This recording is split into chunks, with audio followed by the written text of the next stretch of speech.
Ma, malakas ba ulan kagabi? Nabasa ba yung mga sinampay mo? Hindi naman umulan kagabi, anak. Bakit mo naman natanong yan? Rinig kasi kita kagabi, sabi mo kay Papa, mahal, ipasok muna, basang-basa na kasi.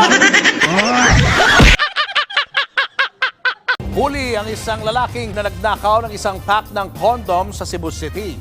Nakakalaga ng 387 pesos at 75 centavos ang mga kondom.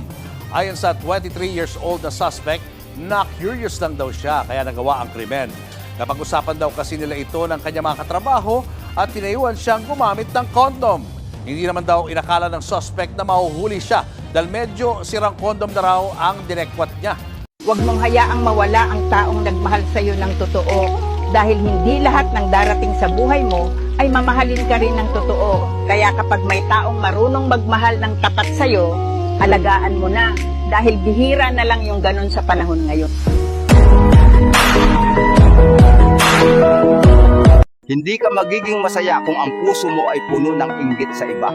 Ang sikreto para maging masaya ay napakasimple lang.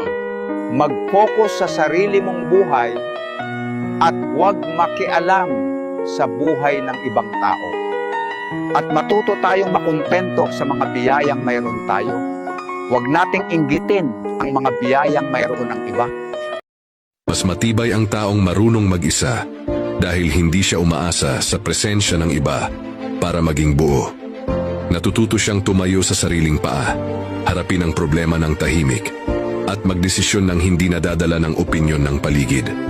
Sa pag-iisa, doon niya mas nakikilala ang sarili, ang lakas, kahinaan, at mga aral na hindi itinuturo ng kahit sino. Hindi ibig sabihin nito na ayaw niya ng kasama, kundi alam niyang kaya niyang magpatuloy kahit wala. At sa mundong maraming umaalis kapag mahirap na, ang marunong mag-isa ang mas handang lumaban at magtagal.